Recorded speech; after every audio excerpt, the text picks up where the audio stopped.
Good afternoon, everyone. Thank you for joining us. My name is Jim Thatch, and I am the president of the Bennington Historical Society, and pleased to introduce today's speaker. BHS programs are free and open to the public, thanks to our sponsors, Nexus Consulting and Peckham Family Foundation. Our next BHS program after today will be Sunday, September 21st at 2 p.m. The topic will be the Corkscrew Railroad, so save the date. Until then, make sure to visit the Bennington Museum this summer and see the new exhibit, Green Mountain Magic, and be sure to attend one of the Friday night concerts in the courtyard. Today's presentation is Sampler Stories. What can needlework samplers made by schoolgirls tell us about our Revolutionary War ancestors and their descendants? More than you might think, the Vermont Sampler Initiative has collected and documented almost 800 samplers in Vermont over the past 2.5 years, starting with its first Sampler ID Day at Bennington Museum in November of 2022. Our speaker today is Michele Pagán, textile conservator and one of the managers of the project. She will share some of the stories uncovered with the help of these samplers. Bennington Museum will be one of the main stops on the Sampler Driving Tour, being developed in coordination with the statewide 250th commemoration of the Revolutionary War. Michele Pagán is a recently returned native Vermonter who spent her childhood in Bennington.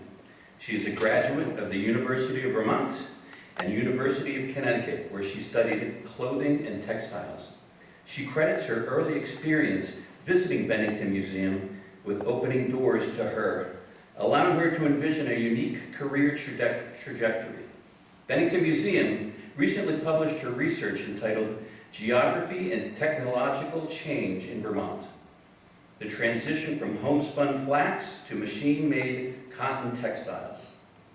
Today she is a textile conservator in private practice who likes to say that she is saving history one piece of fabric at a time.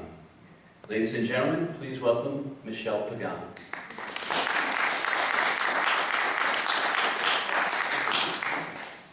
Thank you, everybody. Welcome, everybody. Thanks for coming out on Father's Day. Thank you to all it's mostly ladies here today, and I think there's maybe a reason for that. So I'm here today because there are two things happening right now. The Vermont Sampler Initiative started, as Jim just said, back in, the National Sampler Initiative started about 15 years ago. If you look under www.samplerarchive.org, you will see collections of samplers, mostly from the East Coast, starting in places like the Winterthur Museum in Delaware. Because this is an all-volunteer project, they've started with the small states first. So, of course, Delaware was the very first state they did. Rhode Island was next. And guess what? Vermont is next. And there is a plan, I happen to know, to do New Hampshire next. So we're here because right now, this summer, I hope you all know, I hope you've seen enough advertising about the Vermont 250th anniversary, right? Has everybody seen something about that? That this is the summer that's the 250th anniversary of the start of the American Revolution. And so, another woman, Ellen Thompson, who is the project manager for the state, and I have been involved since 2022, starting here at the Bennington Museum. And I thought, well, how could we piggyback onto the museum, the exhibit that I knew the Bennington Museum was planning? About a year ago, last summer, the folks here let me know that there was going to be a sampler exhibit here, right now, this summer. And since I was already with the Vermont Sampler Initiative, I thought, well, how can we piggyback onto the Vermont 250th celebration and keep the energy going, let's call it, starting with the exhibit at the Bennington Museum. So I hope you have a chance to see that exhibit downstairs before you leave today. It's really terrific. It's a beautiful exhibit. One of the nicest things that has happened because of the Vermont Sampler Initiative is we have discovered here in Vermont 2 elderly, very fine gentlemen, we never would have known about these men, who have been collecting just Vermont samplers for the last 20 to 30 years. I'm telling you, their collections, one man has about 85 just Vermont samplers. The other one has, I think it's 95 just Vermont samplers. It's better, they are better than any museum in the state, right? I mean, the Schulberg Museum has more, but in fact I have over 200, but they're from all over the world. So what I'm saying is, if you want to know what Vermont samplers look like, we needed to look at the collections that these 2 gentlemen have. And so that's what the very beautiful samplers that you see downstairs are mostly from these 2 gentlemen that have been discovered through the Vermont Sampler Initiative. So that's where we are today. First of all, I have to give thanks. Always have to give thanks to funders, partners, all kinds of volunteers, private owners like yourself who agreed to lend their samplers for exhibit. We have a little bit of funding from the Vermont Council on the Humanities, and that's just to pay. There's a young man, I call him young, he's maybe 50. And he's the professional photographer that we pay to come to each of the sampler ID days, where people like you come and bring their family samplers or samplers they have bought over the years. And he's the only one who's paid. All the rest of us are volunteers. Okay, so here's the outline of what I'll be talking to you today about. So, first of all, just the introduction to the Sampler Archive, and that's a little bit of what I just did. And then I have some Vermont sampler statistics to share with you, now that we've documented almost 800 since 22. We're going to look at some sampler values that the girls stitched onto their samplers. When it comes to samplers, there are lots of different ways to look at it. And depending on my audience, I change the focus of what I'm going to be talking about. So I'm going to be talking to you about the values that the girls stitched onto their samplers.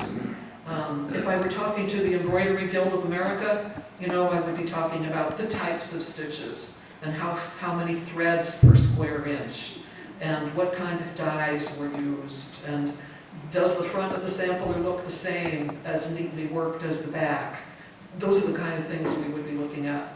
If I'm talking to a local historical society, as I have done, they asked, the Peachum Historical Society asked me to come and talk about what are the socioeconomic clues that you can read in a sampler.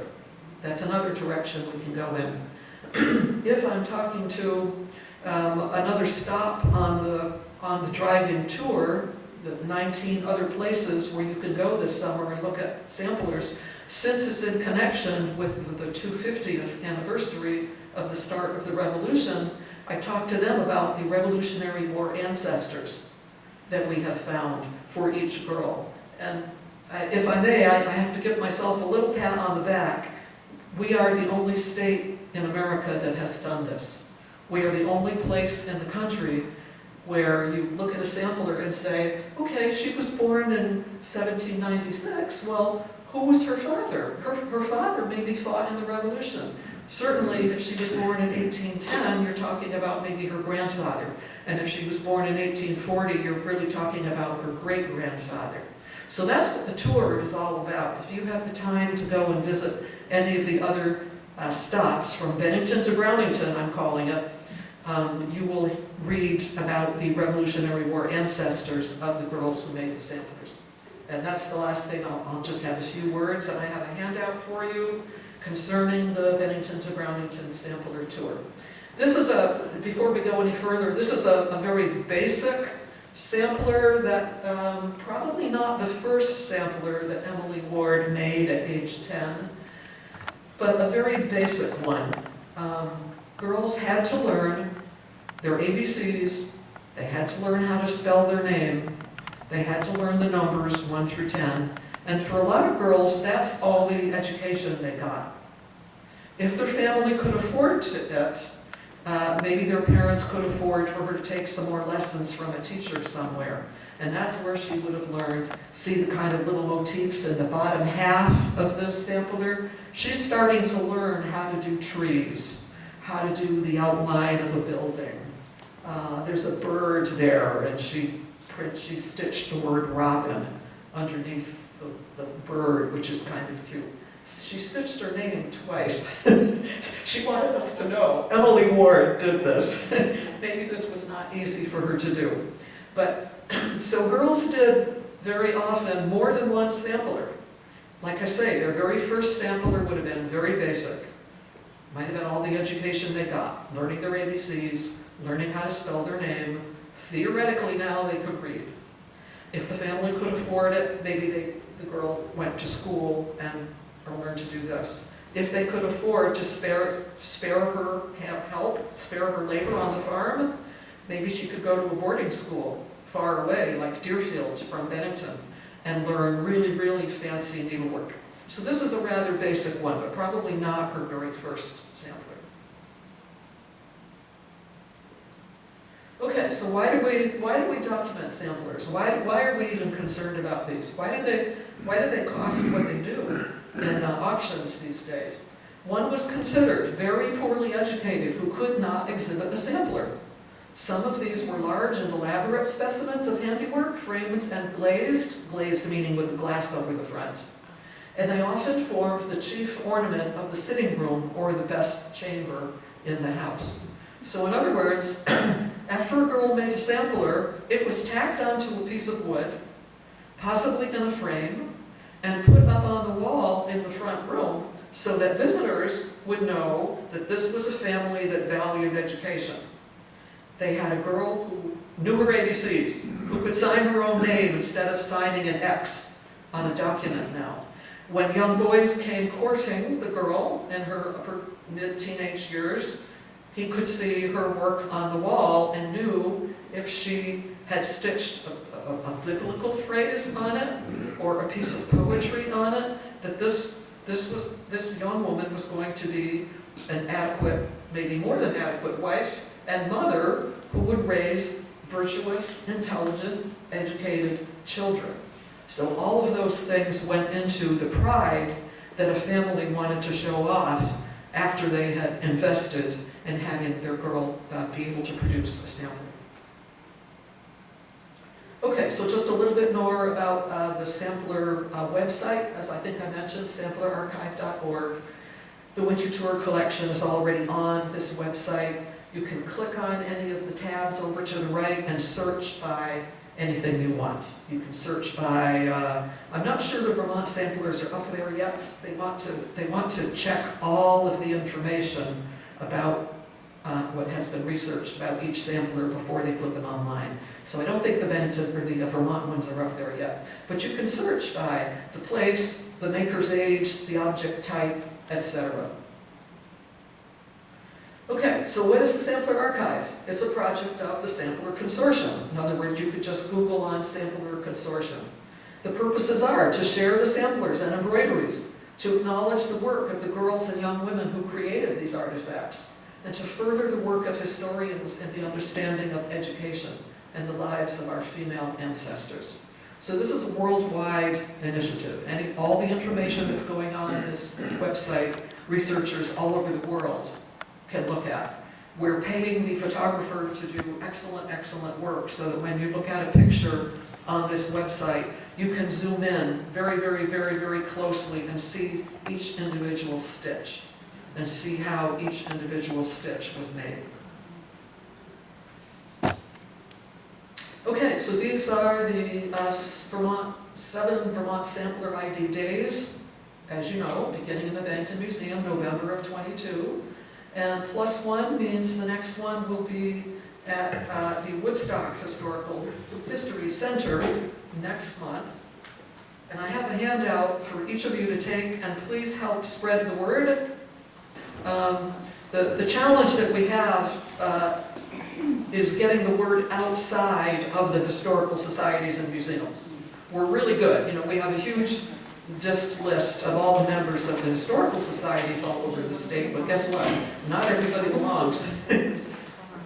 Not everybody belongs to their local historical society. So the challenge is getting the word out, outside of the local historians. So now, I've told you we've had 7 Vermont Sampler ID days so far. An ID day is just people show up with their sampler, and they sit down with at a table with a team of volunteers. One person, the team literally works in tandem. One person literally is looking at the sampler, and the other person is typing all the information into the national database. And then the person moves to the next stop to have it photographed. And then they take the sampler to the next stop and talk to the person who's taking all the genealogy information. Sometimes people really know a lot about their sampler, other times they don't. Sometimes the information is, I bought this at a yard sale last summer. Sometimes that's all we know.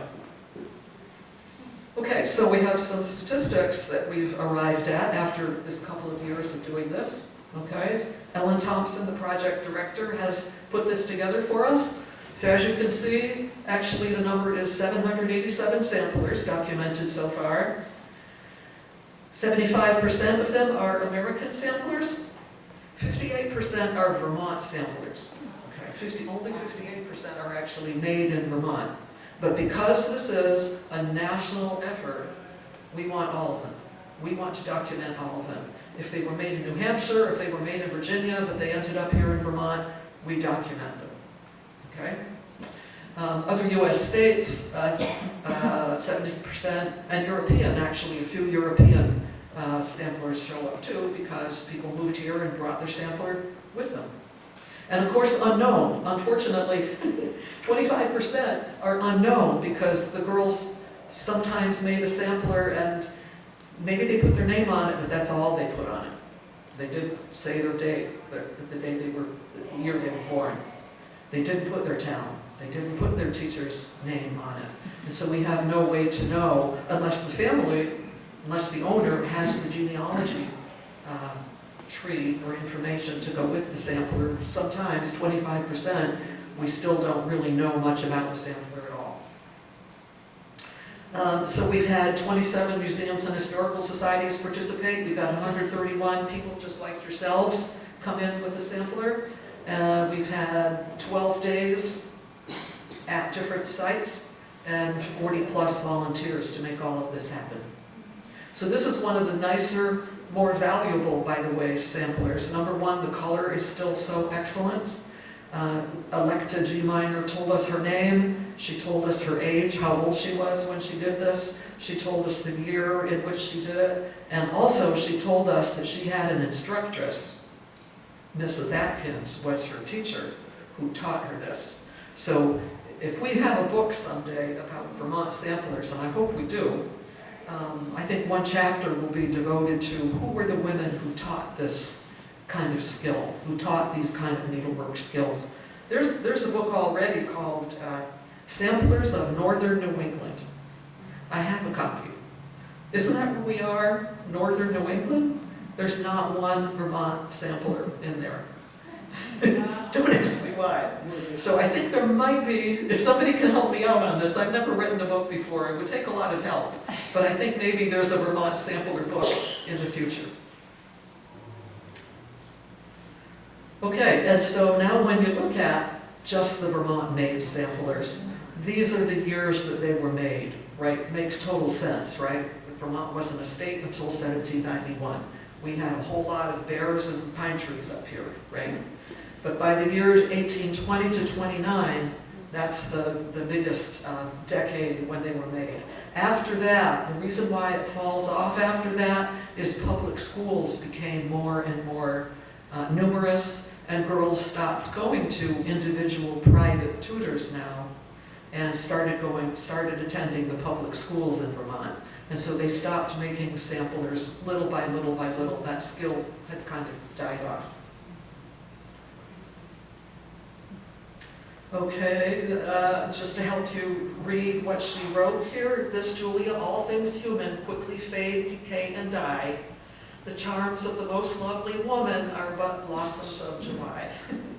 And this is a sentiment that we see a lot in Vermont samplers, this idea that beauty is fleeting, that life is short. We all know back then women very often died in childbirth, right? And so this is not at all unusual to read something like this back in 1829. So the age of the Vermont samplers that we've discovered, as you can see, they start very, very early, 4 to 6 years old. You might have started your daughter learning her ABCs, yeah. And then 7 to 9, and then the bulk of them are made 10 to 12-year-old girls. And then it slacks off, again, partly because they're going to public school, and partly because that's when they start getting married and having families of their own, and they don't have time to sit and do needlework. Some women did, but not as many, for sure. And she wrote, "Teach me with scorn to view the things below as gaudy phantoms and an empty show," right? You're supposed to be always thinking about the hereafter, life in the hereafter. Life is short. Life in the hereafter is what really counts. And so the girls were being taught, right, what their role was in life. And it was not to pay attention to things below. Okay, so let's talk some more about these Vermont sampler values. This picture on the right, by the way, is called a mourning sampler. After George Washington died, there was this huge interest in commemorating somebody's death. A lot of this kind of needlework was done because of George Washington's death, to commemorate the fact that he was a great man, he was the father of our country, and he was no longer with us. And so this took off, and families started doing this kind. Girls with advanced skills now. This is silk on silk needlework. This is the highest level of needlework they were taught. Families started, if they could afford to have their daughters spend this much time away from the farm, she might be producing something like this for the family when her father died, when her parents died, a twin died, something like that. Okay, so let's look some more at some sampler values that the girls were being taught as they stitched. Callie Restuzzi, the collections manager here at the Bennington Museum, has said it best. I can't think of a better way to say what she has written here. So you can read this in the exhibit downstairs. Girl samplers reflect what the young United States of America aspired to become, a virtuous republic full of educated and industrious people. Vermont became the 14th state in 1791, a time when the success of the American experiment was in no way guaranteed. Education was understood to be the foundation of a successful democracy, but the role of women and their education was hotly debated. Stitch samplers were created by girls as lessons in needlework, literacy, and moral behavior. Like all schoolwork, they reflect the values of the society in which they were made. I put this in here because I just can't think of a better way to synopsize really what samplers were all about. She did a great job. Okay, so let's start with Rachel Armenia Spalding's sampler. This could be considered a bit of a mourning sampler because she practiced her weeping willows on the bottom there, you see? So the sampler's getting very, very fancy now, isn't it? But she still has to demonstrate that she knows her ABCs at the top. Then she's got this prayer, and we see this prayer very commonly. Jesus, permit thy gracious name to stand with the first efforts of a youthful hand, and whilst my fingers o'er this canvas move, engage my tender heart to seek thy love. With thy dear children let me share a part, and write thy name, thyself, upon my heart. A lot of personal expressions of piety is what these girls created, right? Our founding fathers believed in God, and the daughters were being taught that too, so that they then could pass on that value to the families they had and the children that they had. So the sampler itself is, like I say, getting a lot fancier than a basic one that's just ABCs, but almost always When they did their ABCs, you will see uppercase block letters, lowercase block letters, and uppercase cursive. And I brought in for you to see, and after the talk, if you'd like to come see, I brought in some homespun linen sheets. And after the girls learned their ABCs like this, they now had a skill. And one of those skills was they could mark the family's clothing and household linens, so that when there was a neighborhood bonfire and laundry session going on, when you took all the clothing out of the water and all the soap suds and all, you knew whose linens were whose. You knew which family, which member of the family the clothing went back to, which bedstead the sheets went back to. So I brought these home, a couple of homespun linen sheets for you to see. What does that feel like? And so that uppercase block letter, they had to learn so that they could then mark family linens and clothing. Oh, you know what? I wanted to read to you. Another thing, I wanted to read to you the piece of research that, that I was able to find online. It's just amazing to me. I'd be a history major today because it's so much easier now, right? Now with Ancestry.com, and you know, I can be on my sofa and the Library of Congress is at my fingertips. You know what I'm saying? So anyway, so we've been able to research the background of all these samplers.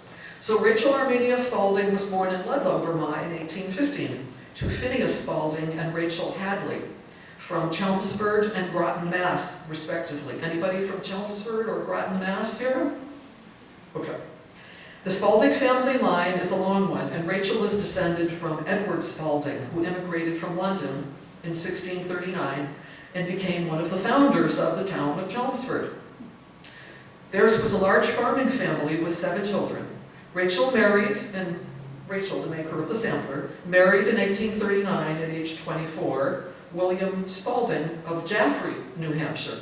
Together they raised a daughter, first farming as a farming family in Ludlow. In the years following the Civil War, William became a merchant. Her father became a merchant, operating a country store. Rachel lived to be 64, dying in her hometown of Ludlow. Never moved anyplace else, while William outlived her by a few years, dying at age 73. Phineas, her father's father, Zebulon Spaulding, was born in 1744 in Chelmsford, Mass. In 1767, he had married Lydia Wright of Westford, Mass. Together, they produced 12 children, 7 of them before he enlisted as a Minuteman, responding to the Lexington alarm of April 1775. I'm sure his wife was really happy when he came home and told her, guess what, honey, you know, I'm grabbing the musket and I'm off to Lexington, right? 7 children. He also served at the Battle of White Plains, New York in October 76. By 1777, records show him back home where he and Lydia produced another 5 children. During this time, he served as a town selectman, followed by a town clerk of Chelmsford. He died in the town of his birth in 1816 at age 72. Lydia outlived him, dying in 1829. Rachel's, the matriarch's, maternal grandfather, Jonas Hadley from Westford, Mass, enlisted as a private for the Battle of Dorchester Heights, Boston. The Battle of Dorchester Heights refers to the fortification of Dorchester Heights by Continental forces in March 1776, which was a key event during the Siege of Boston. I'll tell you, I have learned so much. Doing this project, I've learned so much, you know, and it's great to be able to Google on Battle of Dorchester Heights, and all of this information comes up. The next year, records tell us he served again from September to November 1777 in a unit raised in Westford and Littleton. They marched from there to Saratoga, New York, to assist General Gates at the Battle of Saratoga. This was a round-trip march of approximately 332 miles. We forget this, don't we? We forget these little teeny details like this, right? They don't tell you this in your high school history class, which is the last time I had a history class was in high school. So after his wartime service, Jonas returned home and in 1780 married Azula Prescott of Groton, Mass. Together they had 13 children, produced from 1781 to 1806. Jonas moved his large family to Vermont, settling in Mount Holly. He died there in 1808 and Azuba lived to 1844. Harriet Bullard from Sherburne, Vermont, says, "Let virtue prove your never-fading bloom, for mental beauties will survive the tomb." Right? So again, that reference to life is short, the tomb is always right around the corner, and so whatever you can do to develop virtue while you are here on earth, that's the goal. This was part of trying to reinforce virtuous girls would become virtuous mothers of virtuous children.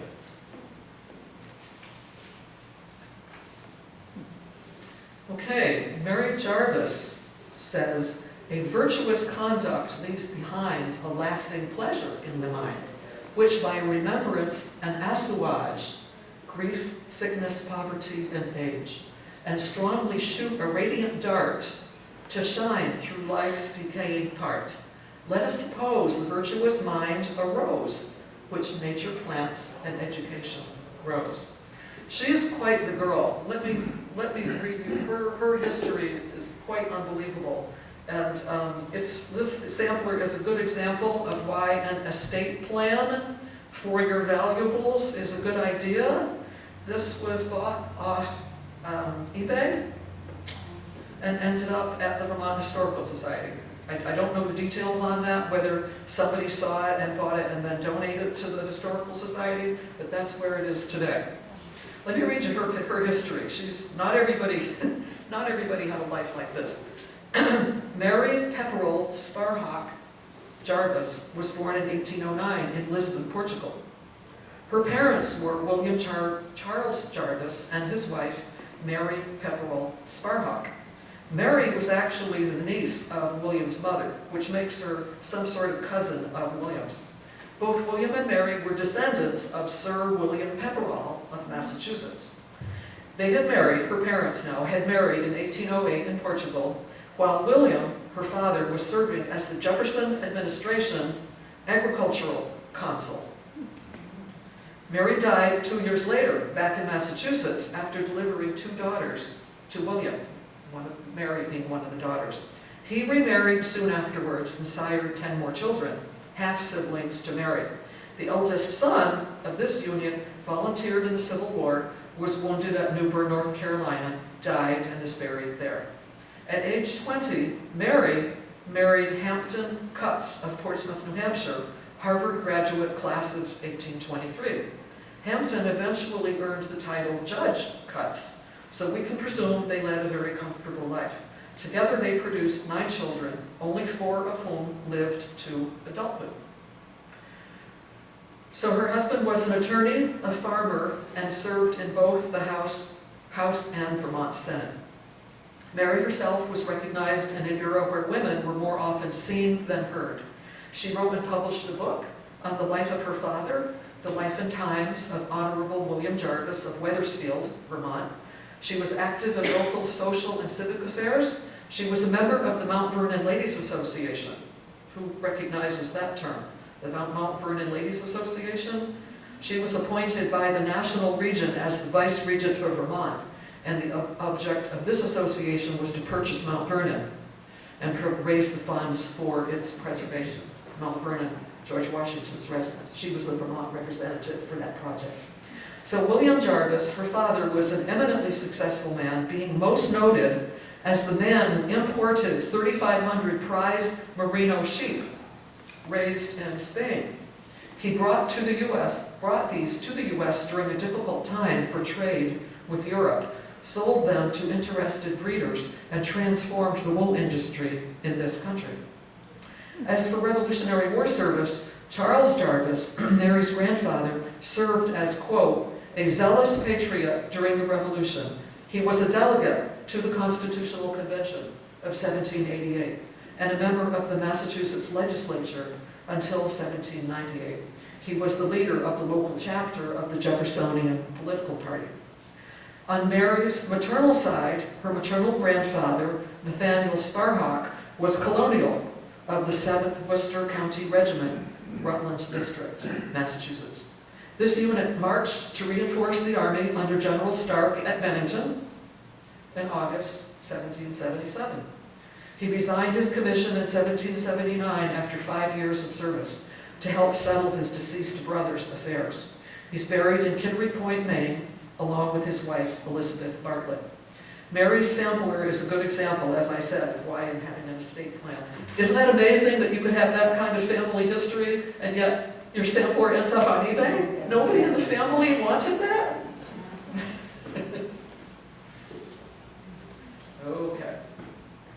Okay, and here it is again. The same thing that I typed for you is what Mary stitched right there. So again, it's pretty standard. Now this is a young lady with, quite considerable social background, right? But she still had to demonstrate that she knew her ABCs. And then she was allowed to stitch this piece regarding virtue. Nothing very ornamental though, right? This is actually quite stringent.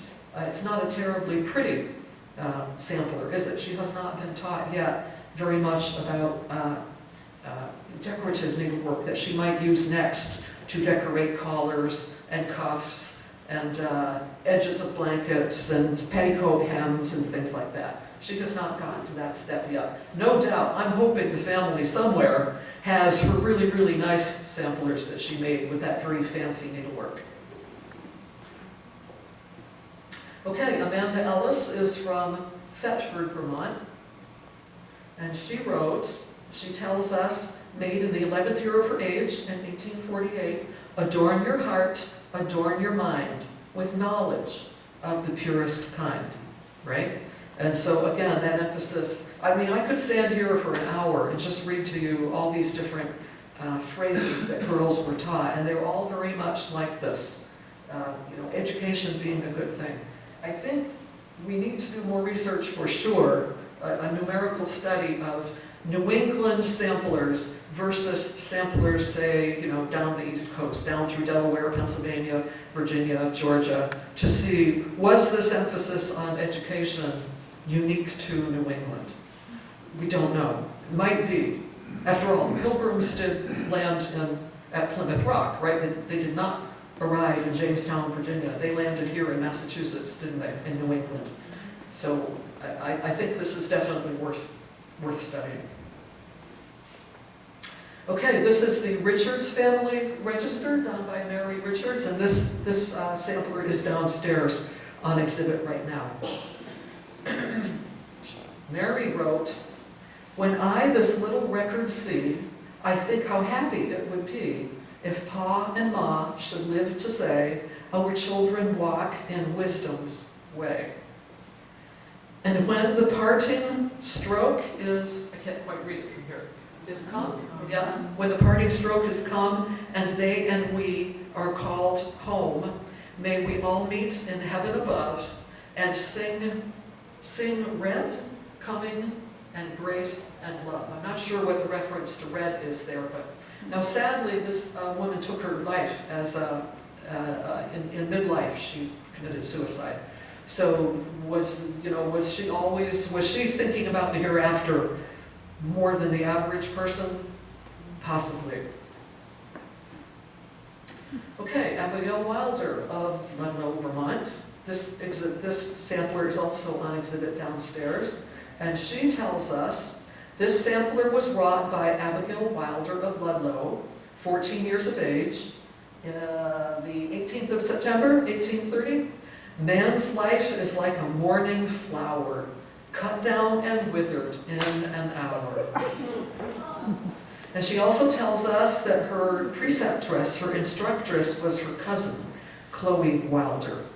Okay, so these, like I say, these are the best samplers, the ones that tell us all of that information. And they're the easiest one to research, obviously, too, because she gave us that much information. Susan Maria Ormsby in 1815 tells us, "Knowledge, virtue, truth, and grace, these are the robes of richest dress." All right, very concise, but telling you those are the values that she is learning about: knowledge, virtue, truth, and grace. And finally, Abby Keith tells us, this is another one, this phrase appears over and over and over again. Count that day lost, when whose low descending sun views from thy hand no worthy action done, right? You got to do something, you got to make your time. And then remember thy Creator in the days of thy youth. So two separate ideas there, but we see that one, both of them, over and over again. Remember thy Creator in the days of thy youth. And some kind of variation on that first one about make sure when the sun goes down that you've accomplished something in the day.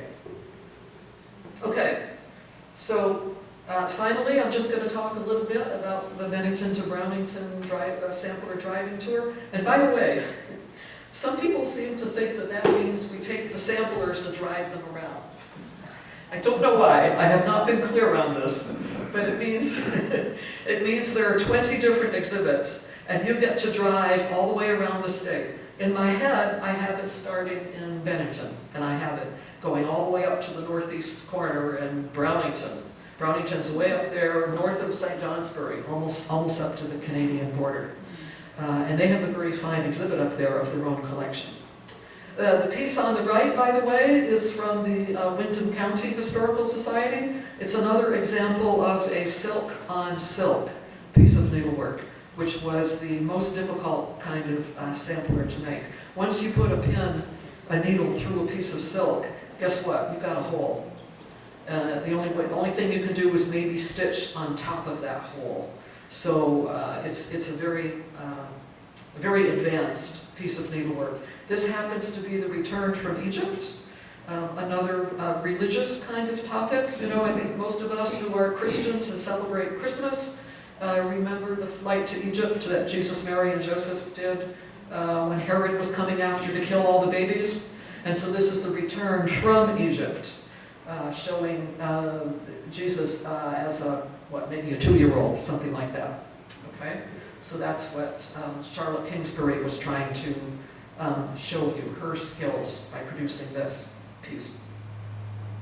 Okay, so the card that I gave you, right, everybody has a card that has this is the contact information for the Vermont Sampler Initiative is on the left of your screen here. It's the same as the card that I just gave you. If you know anybody, want to pass this on to a neighbor, if you have family that lives out of state, we know samplers have migrated out of state because Vermonters migrated out of state, right? Yes, so on the one side you've got the email address where if you know of a sampler you could just send Ellen, the project manager, an email saying I have one, or send her a picture if you can, that's even better. But even just to let her know that you have a sampler or you know of one, or so it passes on to a friend.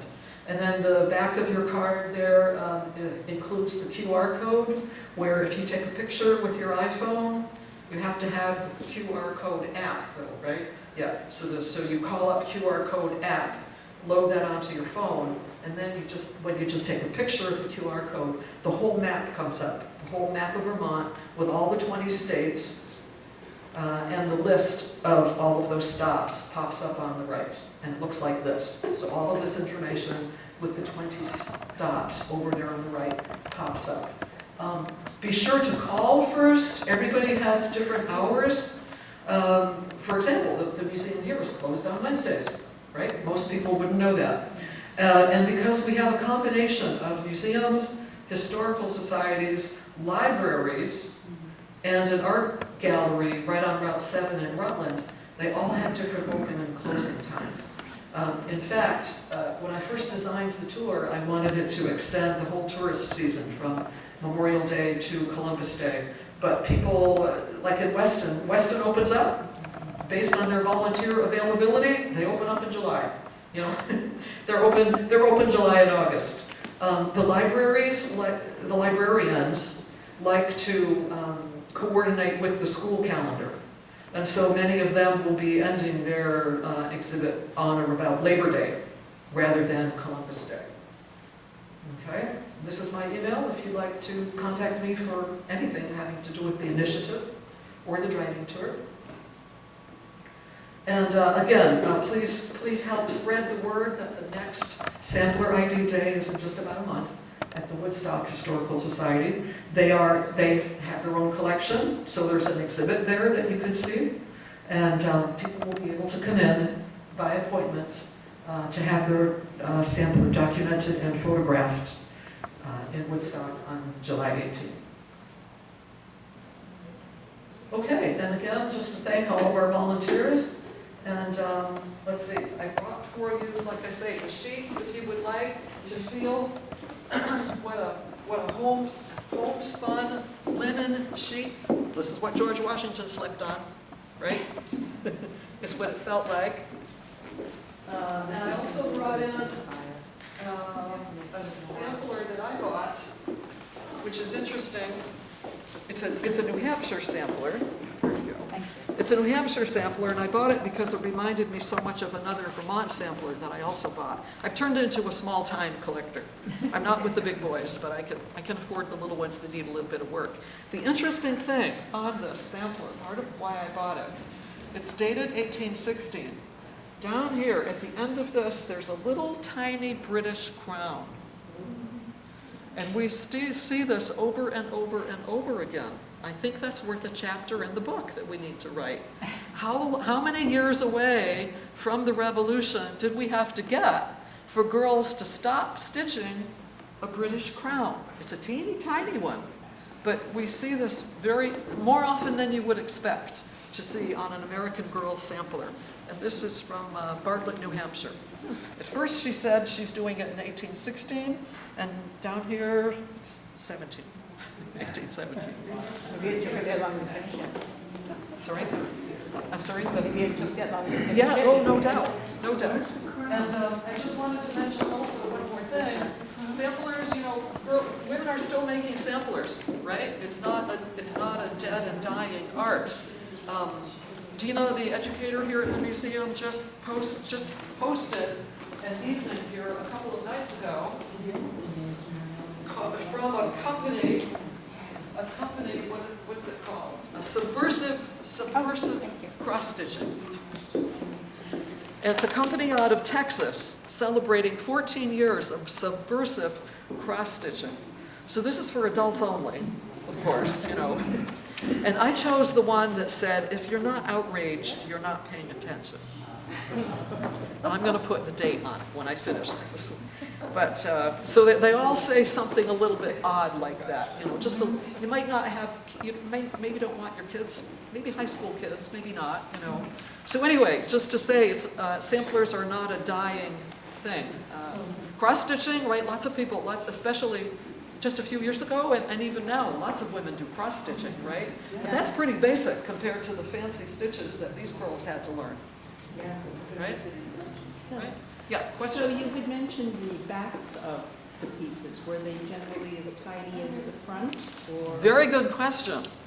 There's a difference. Some of them are just as perfect, almost like a mirror image on the back. Some here, in fact. There's a difference between what Northern girls did and Southern girls did, believe it or not. And unfortunately, I can no longer remember which one is which. I was working at Colonial Williamsburg when I first learned that, and that's back in the 80s. So I have forgotten which one is which. But no, good question, because either the Northern girls or the Southern girls were taught that, yes, the back, it was important to have the back of the sampler as tidy as the front. I'll have to research that again. Thank you. I'll write to somebody down there and ask them.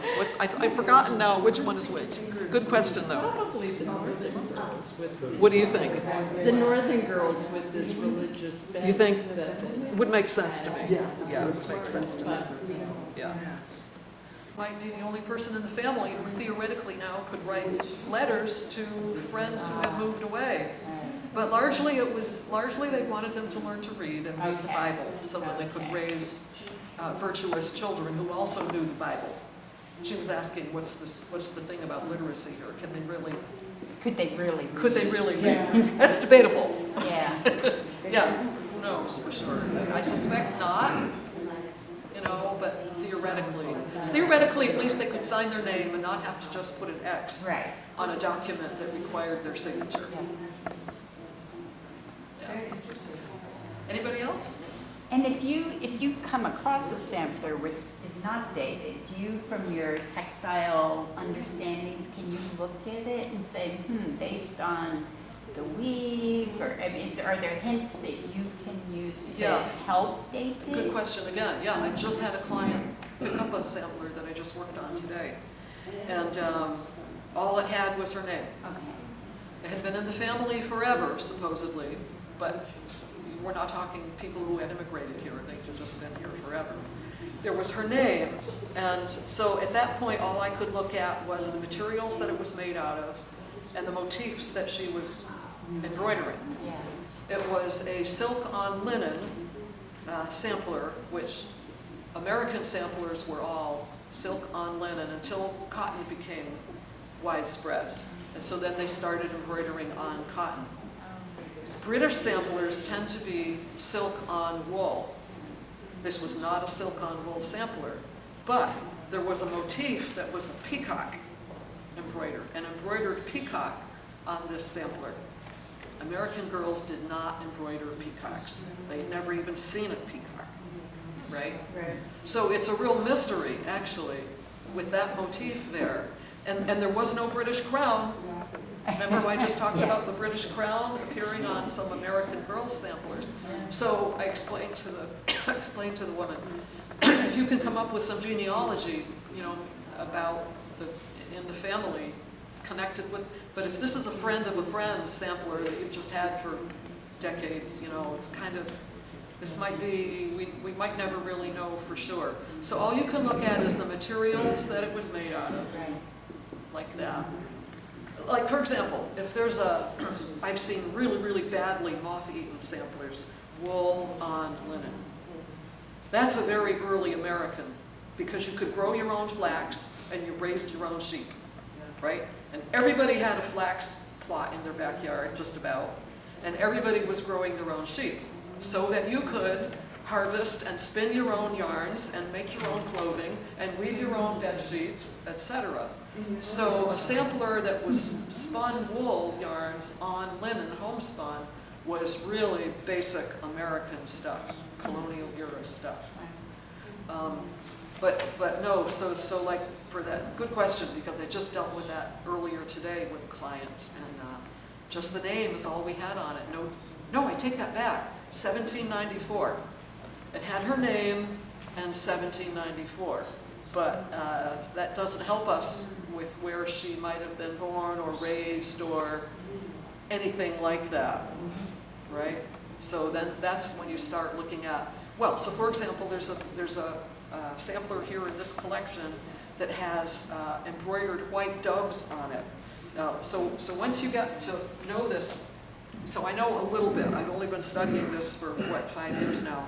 But the white dove motif, it's a white dove outlined in black, is from the Deerfield Valley. So if I had seen a white dove on this sampler that I'm talking to you about, I would have said, oh, she was raised and went to school maybe at Deerfield Academy over in Massachusetts. Huh.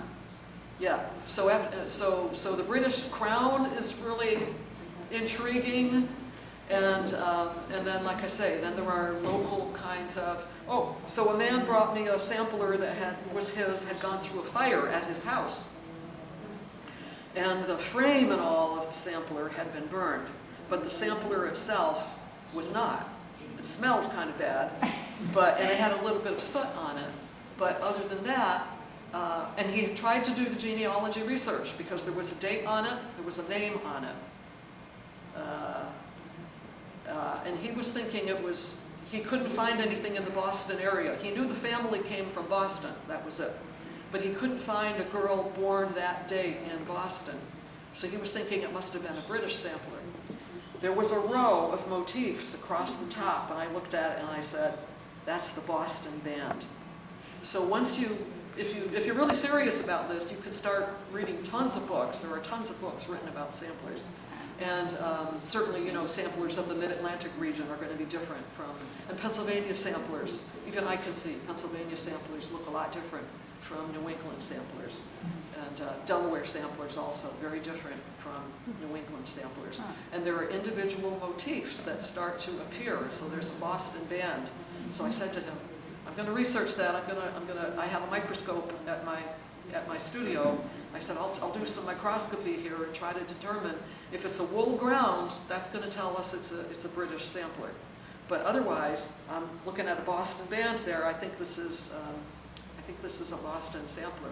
Sure enough, what I found was there was an error in the genealogy transcription, but on the stone, on her stone, it said when she was born and when she died.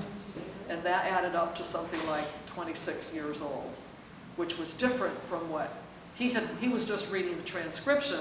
He wasn't looking at the photograph of the stone. Because I was able to do that, I was able to trace her, and he's got a very early Boston sampler. Wow. It was very nice. Yeah. Good question. Anyone else? You showed a sampler that looked like it was stitched on heavy paper. Yes, punch paper. Yep, Yeah. yep. That's a later style, and it occurs from about 1840, and then became very popular in the late Victorian. I'm sure you have seen these framed late Victorian pieces that say "Home Sweet Home," you know, like that, or "I Love Jesus," you know, that kind of thing. It was a very popular late Victorian kind of style. When they first started making those, do you know what I mean? The punched paper, you know, the paper with all the holes, right? Mechanized holes they were, right? It's heavy paper. It's like a light cardboard. Yes, Card stuff. almost like, yes, Card yes, stuff. right. I'm sure it was just the latest thing when it first appeared because it was a machine-made thing, you know, unlike, I mean, anybody could raise flax and, you know, spin their own thread and weave their own fabric, right? But this paper product now that was punched by a machine, I'm sure that was considered, oh, that was just fabulous. So new, something new. New technology, you know, applied to samplers. It started around 1840, and then, like I say, it became very, very popular after the war. And then kind of drops dead around 1900. Sorry? Easier to count, too. Easier to count, yes, easier to count, right. And so that's one of the things with counted cross-stitch today, you know, that everybody's using. Everybody uses this special kind, it's called Aida cloth, A-I-D-A cloth. And it's woven 2 by 2. So you don't have to count 2 stitches, 2 threads before you know, insert your needle. It's just woven this way. But the girls who were making these samplers that I was showing you today, they had to count. Yeah. I'm sure they were blind almost by the time they were 20. You know what I mean? Yeah. Yeah. Awful. Well, thank you very much for coming. Thank you.